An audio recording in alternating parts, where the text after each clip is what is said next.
ওয়া ইউসাল্লিমু আলাইহি ইযা লাকিয়া। 4 নাম্বার হল কোন মুসলমানের সাথে সাক্ষাৎ হওয়া মাত্রই একে অপরকে সালাম দিবে।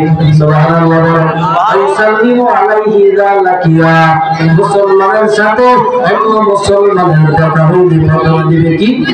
সালাম দিবে। সালাম, আসসালামু আলাইকুম ওয়া রাহমাতুল্লাহ, নাকি আসসালামু আলাইকুম ওয়া রাহমাতুল্লাহি ওয়া বারাকাতুহু।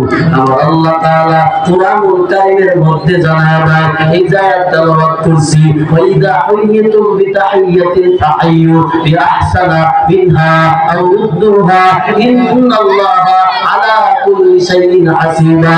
এই আয়াতের মধ্যে আল্লাহ জানায় দেয়, এই বান্দা শুনো, কেউ যদি তোমাদেরকে সালাম দেয়, কি দেয়?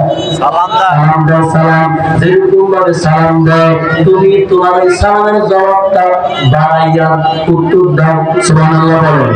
অথবা যেরকম ভাবে সালাম দিছে এরকম ভাবে উত্তর দাও। যেমন সুবহানাল্লাহ, যেমন আমি আপনাদেরকে সালাম দিলাম, আসসালামু আলাইকুম ওয়া রাহমাতুল্লাহ, আপনাদের উচিত হবে আপনারা বলবেন ওয়া আলাইকুমুস সালাম ওয়া রাহমাতুল্লাহি ওয়া বারাকাতুহু। যদি এইটুকু বলার আপনার সাধ্য না থাকে তাহলে কমপক্ষে আপনি জবাব দিবেন ওয়া আলাইকুমুস সালাম ওয়া রাহমাতুল্লাহ।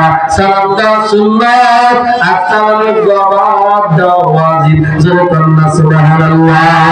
এই কথাটা আমার আল্লাহ তাআলা কুরআনুল কারীমে জানায় দিয়েছে, যদি কেউ সালাম দেয় তাহলে সালামের উত্তর দেওয়া লাগবে। কথা বলেন ঠিক কিনা?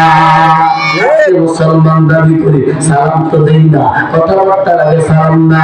অথচ হাদিস শরীফের মধ্যে আল্লাহ নবী রাহমাতাল লিল আলামিন কয়, আসসালামু ক্বাবলাল কালাম, কোন কথাবার্তার আগে সালাম দাও।